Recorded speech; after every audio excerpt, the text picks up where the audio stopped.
நடிகை ஐஸ்வர்யா ராஜேஸ்வரிய அண்ணன் தான் மணிகண்டன் ராஜேஷ். இவரு மனைவி சோஃபியா கிட்ட இருந்து விவாகரத்தை பெற்று பிரிந்து விட்டதா போன வருடம் டிசம்பர் மாதம் தான் வெளியாகி பரபரப்பை ஏற்படுத்தினுச்சு. இந்நிலையில மணிகண்டன் தனக்கு பெண் குழந்தை பிறந்திருப்பதா அறிவிச்சிருக்காரு. அதோட மணிகண்டன் வேறொரு பெண்ணை எப்போது திருமணம் செய்தாரு, இந்நிலையில இவருக்கு பெண் குழந்தை எப்ப பிறந்தாங்கன்னு பலரும் பல கேள்விகளை கேட்டுட்டு வராங்க. அந்த பெண்ணோட இருக்கிற போட்டோவை ஷேர் பண்ணியிருக்காரு மணிகண்டன். அந்த நியூஸ் தான் இப்போ சோசியல் மீடியால வைரல் ஆயிட்டு வருது. நடிகை ஐஸ்வர்யா ராஜேஷ் எப்படி கஷ்டப்பட்டு சினிமாவுக்குள் நுழைஞ்சாங்களோ அதே மாதிரி சின்ன திரையில சீரியல் வாய்ப்பை பெற்றவர் தான் மணிகண்டன். ஐஸ்வர்யா அண்ட் மணிகனுடைய அப்பா ஒரு தெலுங்கு நடிகர். இவங்க ரெண்டு பேரும் சின்ன பசங்களா இருக்கும் போதே உடல்நல குறைவு காரணமா உயிரிழந்துட்டாரு. அதுக்கப்புறமா ஐஸ்வர்யா ராஜேஸ்வரிய அம்மா தான் இவங்க ரெண்டு பேருமே வளர்த்தாங்க.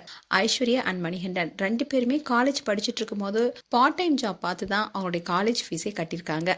அதே மாதிரி சின்ன திரையாகட்டும் வெள்ளி திரையிலாகட்டும் வாய்ப்பு தேடி ரெண்டு பேருமே ரொம்பவே கஷ்டப்பட்டு அலைஞ்சாங்க.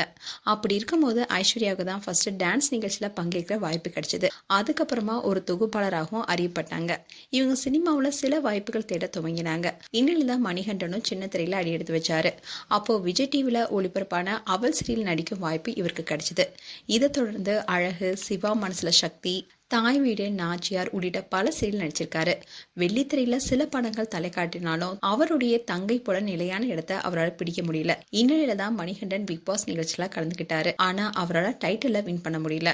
மணிகண்டன் அவர் கூட நடித்த சோஃபியாவை காதலிச்சு திருமணம் செஞ்சுக்கிட்டாரு. இவங்களுக்கு ஆரின் என்ற மகனும் பிறந்தாரு. கணவன் மனைவி ரெண்டு பேருமே பிரபலங்கிறதுனால மிஸ்டர் அண்ட் மிஸ்ஸஸ் சின்னத்திரை போன்ற பல நிகழ்ச்சிகளை ரெண்டு பேரும் கலந்துக்கிட்டாங்க. அதுக்கப்புறமா பர்சனல் விஷயம் காரணமா அந்த நிகழ்ச்சியிலிருந்து விலகிட்டாங்க. மணிகண்டனை திருமணம் செஞ்ச இருந்தே குழந்தைய வளர்க்கணும் என்ற காரணத்தினாலேயே மொத்தமா திரையுலகத்திலிருந்து விலகி இருந்தாங்க சோஃபியா. அதுக்கப்புறமா இப்போ திரைப்படங்கள் அண்ட் சீரியல் நடிக்க துவங்கியிருக்காங்க. அந்த வகையில ஹாட்ஸ்பாட் திரைப்படத்துல கலையரசனுக்கு ஜோடியா சோஃபியா நடிச்சிருந்தாங்க. இப்போ சன் டிவில ஒளிபரப்பாகிட்டு வர மருமகள் சீரியலும் நடிச்சிட்டு வராங்க. இந்நிலைதான் மணிகண்டன் அண்ட் சோஃபியா தம்பதி ரெண்டு பேருமே போன வருடம் டிசம்பர் மாதம் பிரிந்து விட்டதா ஒரு நியூஸ் வைரல் ஆனிச்சு. அது பலருக்குமே அதிர்ச்சி தான் கொடுத்தது. ஆனா இந்த தகவல் குறித்து ரெண்டு பேருமே அதை பத்தி வெளியிலேயே சொல்லல. சோஷியல் மீடியால இவங்க ரெண்டு பேருமே அதிகாரப்பூர்வமா எதுவுமே அறிவிக்கல. இந்நிலையில தான் இப்போ மணிகண்டன் தனக்கு பெண் குழந்தை பிறந்திருப்பதா இன்னைக்கு அறிவிச்சிருக்காரு. இதுதான் இப்ப பேசும் பொருளா இருக்கு. மணிகண்டன் இரண்டாவது திருமணம் எப்ப செஞ்சாருன்னே தெரியல. அது குறித்து சோஷியல் மீடியால எந்த தகவலுமே தெரிவிக்கல. இந்நிலையில இரண்டாவது மனைவி அண்ட் மகளுடன் எடுத்துக்கிட்ட போட்டோவை இப்போ சோஷியல் மீடியா பேஜ்ல ஷேர் பண்ணிருக்காரு. அதோட happy to announce that I ஆம் பிளஸ்ட் வித் அ பேபி கேர்ள்னு சொல்லியிருக்காரு. அண்ட் பெண் குழந்தை பிறந்து சில மாதங்கள் கடந்த மாதிரி இருக்கு.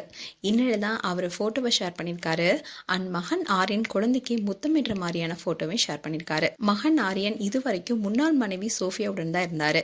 இந்நிலைதான் இப்ப அப்பாவுடன் ஆரியன் இருக்காரான்னு பலருடைய கேள்வியா இருக்கு. அதோட எப்போ மணிகண்டன் சோஃபியாவை விவாகரத்து செஞ்சு இரண்டாவது திருமணம் செஞ்சுக்கிட்டாரு என பல கேள்விகள் கேட்டுட்டு வராங்க. அதோட இவங்க வாழ்க்கையில என்ன நடந்திருக்கும்னு புரியாத புதிராவே இருக்குன்னு நெட்டிசன்ஸும் கமெண்ட் பண்ணிட்டு வராங்க. மேலும் மணிகண்டன் அண்ட் சோஃபியா குறித்து உங்களுடைய கருத்துக்களை கமெண்ட் செக்ஷன் சொல்லுங்க. இது போன்ற வீடியோஸை பார்க்க நியூஸ் தமிழ் கிளிட் சேனலை சப்ஸ்கிரைப் பண்ணுங்க. மறக்காம நோட்டிபிகேஷன் பட்டனை கிளிக் பண்ணுங்க.